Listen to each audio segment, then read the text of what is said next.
मनीष शर्मा, अभी दिनेश जी ने बहुत सारे कारण बताए।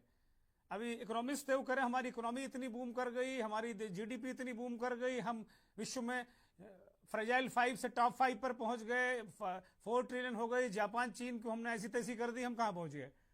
मूल मूल कारण यही है। मनीष शर्मा। नहीं, वो तो सिंदूर सिंदूर ऑपरेशन के बाद हमने वो देख लिया कि क्या हालत है हमारी, दुनिया में कितना अलगाव में है। इतना भयंकर अलगाव हिंदुस्तान के इतिहास में किसी किसी रिजीम, किसी प्रधानमंत्री के साथ नहीं हुआ था। 60 बार बोल चुके हैं ट्रम्प की जो है मैंने वो कराया, युद्ध बंदी कराई। चाइना बोल रहा है कि मैंने वो कराया। उसके बाद बोल रहे हैं कि वो बोल रहे हैं प्रधानमंत्री की सर मैं मिलना चाहता हूं, और सर मैंने जो है रसिया का तेल लेना कम कर दिया है। सर वो कह रहे हैं कि मोदी हमको खुश करना चाहते हैं, खुशामदी करना चाहते हैं। उसको अगर गंदे शब्दों में कहा जाए तो चापलूसी, उनका शब्द अंग्रेजी का जो शब्द है उसका हिंदी रूपांतरण चापलूसी है। मैं ये कह रहा हूं कि ये चुप्पी, इतने सब कुछ के बावजूद ये जो चुप्पी है, इससे क्या अर्थ निकाला जाए। इस समय दुनिया में ट्रंप जो है कहीं अपहरण कर रहे हैं, जैसे उन्होंने वियतनाम वहां वेनेजुएला के राष्ट्रपति का अपहरण किया। कहीं हमला कर रहे हैं, उन्होंने ईरान पे हमला कर दिया। कहीं जो है हड़का रहे हैं वो, आप देखेंगे ग्रीनलैंड को हड़का रहे हैं, मोदी जी को हड़का रहे हैं, और दुनिया के कई इस तरह के देशों को हड़का रहे हैं। तो धीरे धीरे कुछ ऐसे 8-10 देश उन्होंने चुन लिए हैं, दुनिया के 8-10 देश चुन लिए हैं। उन 8-10 देशों के साथ ये एक ही बात है, कहीं हमला, ये अपहरण वहां हो रहा है, यहाँ यहाँ जो है यहाँ अपमानित किया जा रहा है, कहीं पे हमला कर दिया जा रहा है ईरान पे, कहीं कोलंबिया को कहा जा रहा है कि ठीक कर दूंगा अभी उनको, कहीं ग्रीनलैंड को कह रहे हैं कि ग्रीनलैंड चाहिए हमको, डेनमार्क का एक स्वायत्त राज्य। तो आप किन देशों में अपने आप को गिनना चाहते हैं? अगर इस पे आपकी चुप्पी बरकरार रहेगी, इन इतने सारे, जिसको आलोक जी बार बार कह रहे हैं कि आप डिप्लोमेटिक तरीके से भी आपकी सरकार बोल ही नहीं रही, आपकी सरकार नहीं बोल रही, प्रधानमंत्री छोड़ दीजिए, आपकी सरकार की चुप्पी है, एकदम से सन्नाटा बाई सन्नाटा है। और ये अपमान जो है, ये ऐसे ही अपमान है जैसे कि वेनेजुएला का अपमान है, अपहरण कर लिया गया, आपको हड़काया जा रहा है, आप चुप है, वहां भी चुप्पी है। मैक्सिको कहा जा रहा है कि जो है ये बर्बाद देश है, इसको अपने आप खत्म हो जाएगा। क्यूबा को कहा जा रहा है कि ये बर्बाद देश है, हो चुका है, इस पर हमला करने की भी जरूरत नहीं है। ये रसिया को थोड़े बोल पा रहे हैं, ये चाइना को थोड़े बोल पा रहे हैं, ये जो है कनाडा तक को नहीं बोल पा रहे, उसने भी जवाब दिया।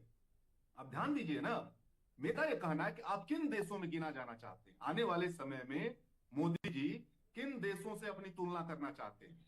ये कैसा विश्व गुरु है जो वेनेजुएला से अपनी तुलना कराना चाहता है, ईरान से अपनी तुलना कराना चाहता है, जो है मैक्सिको से अपनी तुलना कराना चाहता है? कैसा देश है? ग्रीनलैंड से अपना तुलना कराना चाहता है? सवाल ये है भाई साहब, मैं इसलिए इस बात को आपको कह रहा हूं, ये जो आपकी डिप्लोमेसी है, पूरे देश में आपको, जो आप विश्व गुरु बनने की तरफ बढ़ रहे थे, आपको 8-10 ऐसे देश हैं दुनिया में जिसके ऊपर ट्रंप चढ़े हुए हैं, उसमें आपकी भी गिनती होने लगी है, दुनिया आपको ऐसे ही देख रही है। ये आप केवल ये केवल डिप्लोमेसी का मसला थोड़े।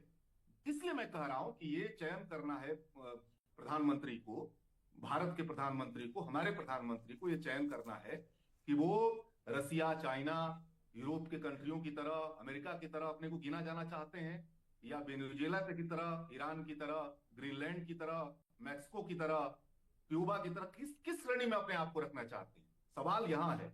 और मैं समझता हूं कि धीरे धीरे हमारे देश को ये दूसरे नंबर वाली श्रेणी में, जिसको अपने ठेंगे पर रखते हैं ट्रंप साहब, जिनको अपने जिसको लेकर के वो भयानक, मतलब कह लीजिए कि एक लंपटों की भाषा में बोलते हैं वो, मतलब कोई राष्ट्रपति ऐसे बोल रहा है, तो आपको ये समझना है कि आने वाले समय में भारत को किस दिशा में ले जा रहे हैं। तब आप ये इकोनॉमी वो इकोनॉमी बोलते रहिए ना भाई, आप चौथी इकोनॉमी, आप पांचवी इकोनॉमी, आप सातवीं इकोनॉमी, आपने दुनिया को ये दे दिया, आप दुनिया को सिखा रहे हैं, राह दिखा रहे हैं, इसको आप बोल रहे हैं ना। दुनिया देख रही है कि आपको हड़काया जा रहा है, आप कुछ नहीं बोल रहे हैं। वेनेजुएला पे हमला किया जा रहा है, कुछ नहीं हो रहा है। ईरान अपहरण किया जा रहा है, कुछ नहीं हो रहा है। ईरान पे हमला हो रहा है, कुछ नहीं हो रहा है। दुनिया तो ये देख रही है ना आपको। तो मेरा ये कहना है कि ये भारत के लिए सबसे शर्मनाक समय है, भारत के लिए मैं कह रहा हूं, ये केवल मोदी के लिए नहीं है, हमारे देश के लिए सबसे शर्मनाक समय है।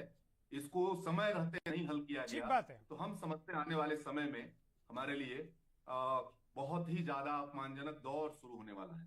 और आर्थिक आर्थिक नुकसान भी देख रहे हैं क्या मनीष, जल्दी से? आप इसको तुरंत देख लीजिए ना। आप एक भी सवाल नहीं हल कर पाए। आपको रसिया से संबंध कम करने पड़ रहे हैं, जो आपका सबसे परम मित्र है। इसका मतलब समझ रहे हैं? आपको दुनिया में सबसे सस्ता तेल रसिया देता है। आपने याद कीजिए ना, अभी छोड़ दीजिए, ईरान से आपने तेल खरीदना बंद किया था, आपको याद है? जब ईरान पर प्रतिबंध लगा दिया गया, अमेरिका ने धमकी दी और ईरान से तेल करना, ईरान के साथ भारत का तेल पाइपलाइन बनने जा रहा था, वो भी रुक गया उस दौर में।